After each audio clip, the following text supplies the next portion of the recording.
Minsan, may time kang kumain pero wala kang time magluto. Pero mas masaklap yung may time kang magluto pero wala kang time kumain. Uy, pwede ba yun? Tara dito sa vlog ko. Papsi nga pala ang patrol ng mga gwapo. Hiyay! Ilabas ang lahat ng kakailanganin para sa ginitian. Ginataang kala-kala, basa-basa with labong. Alam nyo ba mga paps, marami akong gustong i-vlog at never nasali talaga sa bucket list ko ang pagluluto. Pero yung mga content na gusto ko ay hindi ko talaga magagawa sa ngayon. At ito lang yung nakikita kong pinakamadaling gawin sa ngayon. Bilang isang small creator, malaking challenge talaga ang paghahanap ng eco-content. Pero masaya ako na kahit papano may nanonood naman ng mga vlogs ko. At proud na proud ako sa inyo mga paps na mga supporters ko. I wouldn't use the term followers dahil nandito naman kayo para suportahan ako. Kaya thank you po sa inyo. At habang nag-grow ang page ko, napag-isip-isip ko rin na bilang isang content creator na sinusuportahan nyo, meron akong responsibility na kailangang magampanan. Kung ano man yon, pag-usapan natin sa mga next vlog ko dahil magluluto muna ako. Manok pala ang ipansasahog ko dito sa iluluto ko ngayon. Gusto ko lang sabihin sa inyo na kapag nagluluto ako, wala akong recipe na sinusundan. Kung ano lang ang naisip ko, yun na yun ang gagawin ko. Ayoko kasi ng routine at parang nawawala ang creativity natin kapag may sinusundan tayo palagi.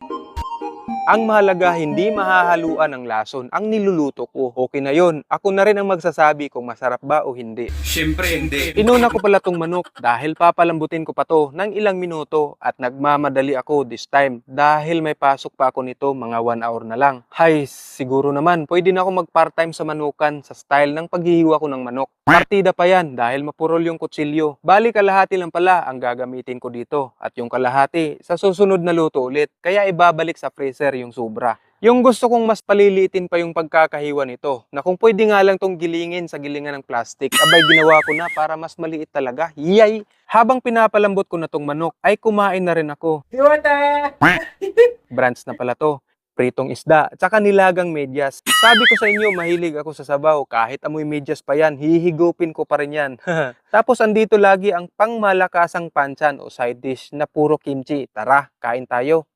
At nang mabusog, abay nagpatuloy na ako sa paghiwa ng mga sangkap ng lulutuin. Gustuhin ko bang pakinisin masyado ang luya, pero sa liit niya parang wala na yatang matitira. Hindi pala ako nagbabalat ng kalabasa mga paps dahil sabi ng mga magulang ko nasa balat daw yung sustansya, naniwala naman ako. At dito pala sa Korea, hindi rin nila binabalatan to, maliban na lang kapag nilulugaw nila to. Masarap pala ang kalabasang to dahil malagkit at bibihira akong makahanap nito sa Pinas. Last time na nakakain ako ng gantong uri ng kalabasa ay yung dati pa nang nagtatanim pa ang tatay ko nito.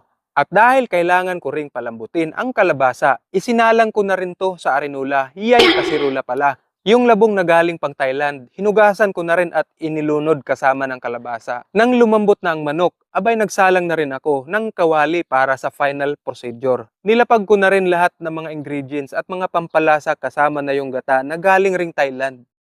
Moments of truth ay di pa pala, hiyay, magigisa pa lang. Yung gata pala ay dito ko tinutunaw sa chicken stock. Sa mga hindi pa nakakaalam, wala palang puno ng niyog dito sa Korea mga paps at wala rin sa mga sangkap ng pagluluto nila ang gata. Kaya ang mga gata na gamit namin dito ay mga powder. At dahil maliit ang kawaling isinalang ko, yung kaldero na ang ginamit ko para sa final procedure, English yun ha, minikos-mikos na kaagad at tinikman kung ano yung kulang.